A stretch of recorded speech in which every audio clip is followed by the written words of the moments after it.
Video like जरूर कर लीजिए और ऐसे वीडियो लगातार फ्री में पाने के लिए चैनल को तुरंत सब्सक्राइब कर लीजिए और बेल आइकन को जरूर टैप कर लीजिए ताकि आगे भी सारे वीडियो आपको मिलते रहे। यूट्यूब में फॉलो करते हैं तो प्लीज ये वाला फ्री टेलीग्राम चैनल जरूर ज्वाइन कर लीजिएगा। सारे नोटिफिकेशन सारे अपडेट यहीं पे आते हैं, ध्यान रखिए।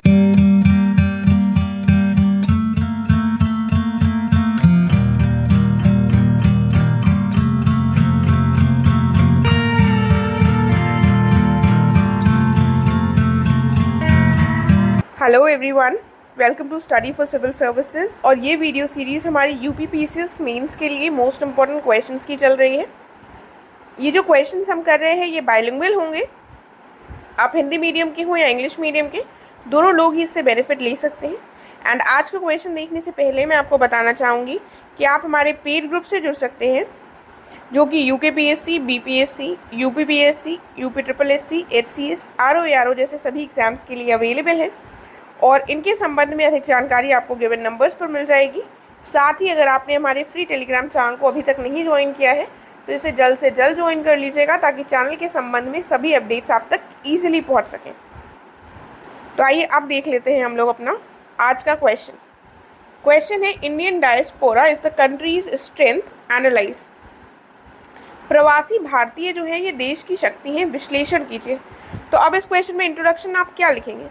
इंट्रोडक्शन में आप बताएंगे कि डायस्पोरा होता क्या है।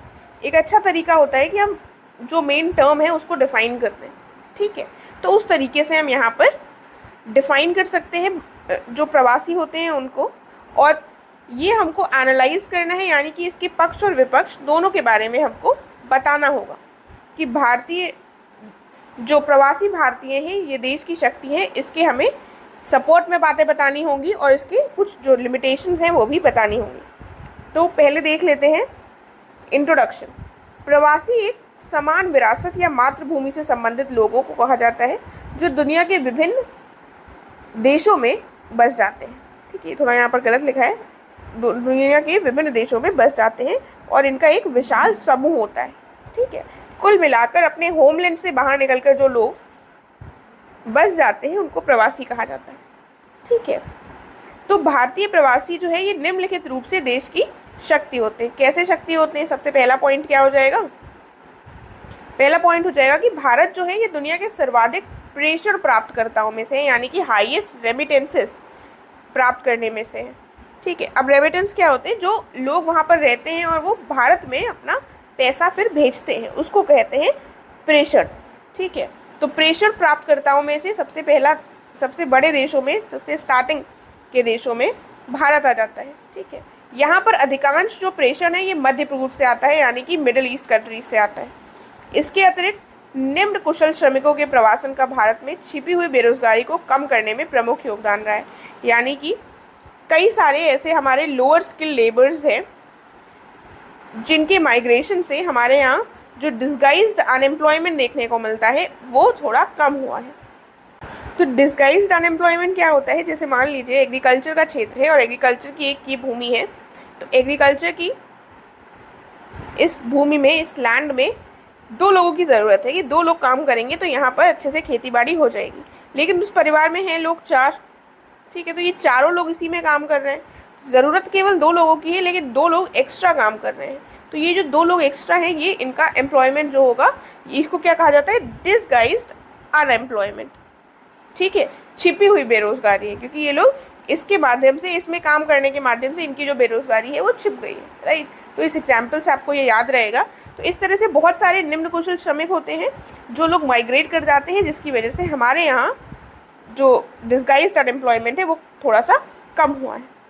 उसके बाद अगला पॉइंट क्या है? एलपीजी सुधारों के बाद से भारतीय प्रवासियों के निवेश की भुगतान संतुलन संकट के समाधान में महत्वपूर्ण भूमिका रही है। यानी कि जब से एलपीजी रिफॉर्म्स आए हैं उसके बाद से इन्वेस्टमेंट जो है इंडियन डायस्पोरा का भारत के लिए काफ़ी लाभकारी रहा है, और जो BOP crisis, balance of payment crisis होता है, उसको भी सॉल्व करने में ये काफ़ी ज़्यादा सहायक रहे, ठीक है। उसके बाद जो ये प्रवासी समुदाय होता है ये बैक चैनल कूटनीति में महत्वपूर्ण भूमिका निभाते हैं। वे क्या करते हैं? वे अपने गृह देश और निवास राष्ट्र के बीच मध्यस्थ के रूप में कार्य करते हैं, ठीक है, जहाँ पर वो रह रहे हैं और जहाँ को वो बिलोंग करते हैं, इन दोनों के बीच में एक ब्रिज के रूप में ये कार्य करते हैं। उदाहरण के लिए भारत अमेरिका असैनिक परमाणु समझौते में संयुक्त राज्य अमेरिका में जातीय भारतीयों ने परमाणु समझौते पर हस्ताक्षर करने की सफलतापूर्वक पैरवी की थी। तो जब Indo US civil nuclear deal हुई थी तो वहाँ पर जो इंडियंस थे उन्होंने काफ़ी ज़्यादा इसमें महत्वपूर्ण भूमिका निभाई थी। आप कोई भी पॉइंट अगर लिखते हैं तो उसमें अगर आप एग्जाम्पल डाल देते हैं तो बहुत अच्छा आपके आंसर के लिए वैल्यू एडिशन होता है। जहाँ पर भी आपको मिले अच्छा एग्जाम्पल तो वहाँ पर ज़रूर डालने की कोशिश कीजिएगा, जैसे यहाँ पर हमने ये एग्जाम्पल के माध्यम से बताया है। उसके बाद क्या पॉइंट है,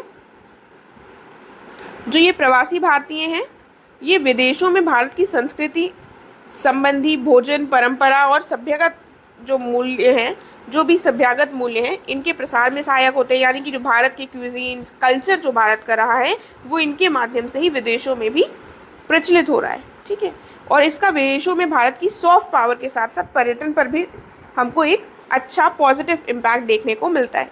एक तो भारत की इसके माध्यम से सॉफ्ट पावर बढ़ती है कि भारत का जो कल्चर है वो विदेशों में जा रहा है, और साथ में लोग इसमें रुचि रखने लगते हैं और फिर भारत में घूमने आते हैं और टूरिज्म को इस माध्यम से बढ़ावा मिलता है। अगला पॉइंट क्या है, भारतीय मूल्य के जो व्यक्ति हैं कई देशों में प्रमुख राजनीतिक पदों पर बने हुए हैं। एग्जाम्पल के लिए आपको रिसेंटली पता है कि जो ऋषि सुनक हैं ये भारत के मूल के हैं और ये ब्रिटिश प्रधानमंत्री के रूप में हैं। हाल ही में प्रधानमंत्री नरेंद्र मोदी ने भारत की विदेश नीति में उनके द्वारा निभाई गई महत्वपूर्ण भूमिका पर प्रकाश डालते हुए प्रवासी भारतीयों को राष्ट्रदूत की संज्ञा दी थी। अब जैसे प्रधानमंत्री मोदी कोई शब्द यूज़ करते हैं, जैसे कि इन्होंने इंडियन डायस्पोरा के लिए राष्ट्रदूत का शब्द का प्रयोग किया, तो ये आपके आंसर में एक इम्पॉर्टेंट वैल्यू एडिशन का काम करेगा कि आपने प्रधानमंत्री के द्वारा जो यूज़ किया वर्ड है उसको भी लिखा। तो इसको आप ये कीवर्ड हो जाएगा और इसको अंडरलाइन ज़रूर कीजिएगा।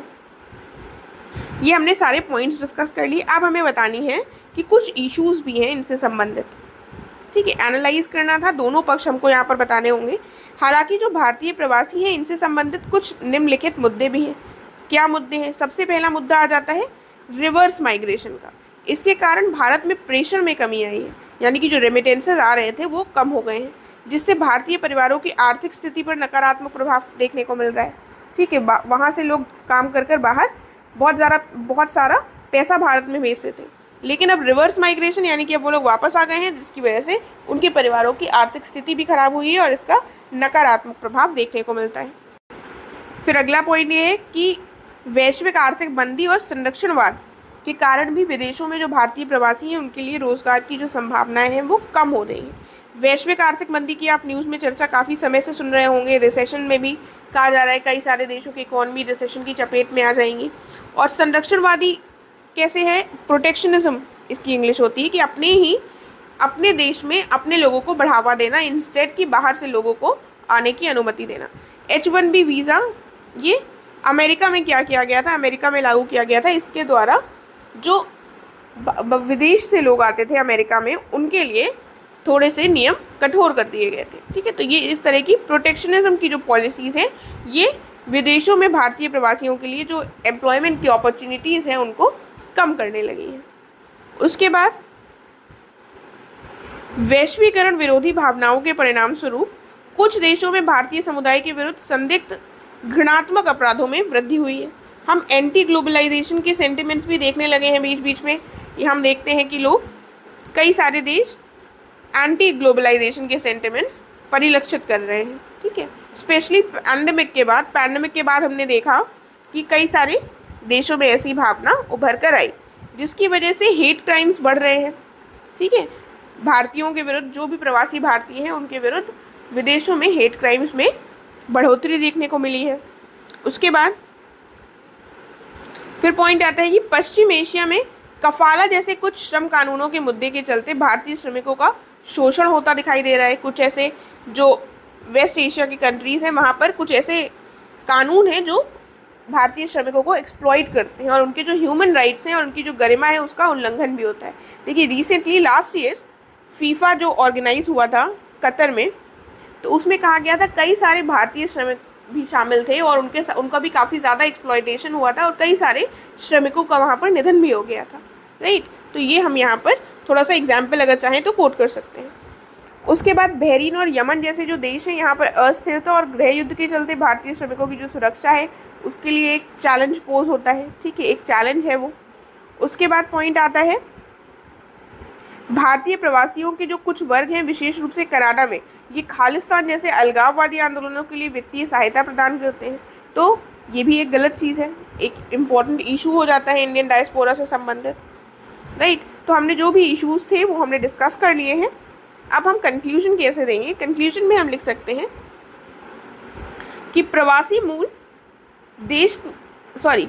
जो है ये मूल देश के विकास के लिए ज्ञान, विशेषज्ञता, संसाधनों और बाजारों तक पहुंच के लिए महत्वपूर्ण पुल अर्थात एक ब्रिज के रूप में काम कर सकते हैं और करते भी हैं। घरेलू देश अब प्रवासी भारतीयों और विकास की गतिशीलता को आगे बढ़ाने और बढ़ावा देने की आवश्यकता को पहचानने लगे हैं और भारत भी इसका अपवाद नहीं है। आप देखेंगे कि जब भी प्रधानमंत्री मोदी कहीं बाहर जाते हैं विदेश की यात्रा में, तो वो इंडियन डायस्पोरा को संबोधित ज़रूर करते हैं, क्योंकि उनको पता है कि ये एक इम्पॉर्टेंट रोल प्ले करते हैं, ठीक है। इंडियन डायस्पोरा जो विदेशों में रह रहे लोग हैं वो एक इम्पॉर्टेंट रोल प्ले करते हैं। तो इस प्रकार से हमारा एक कंक्लूजन हो सकता है, राइट। तो इसके साथ हमारा यहाँ पर ये इस क्वेश्चन का डिस्कशन कंप्लीट हुआ। तो अगर आपको कोई क्वेश्चन है तो आप पूछ सकते हैं कमेंट कर कर। अब हम मिलेंगे नेक्स्ट वीडियो में। Thank you so much.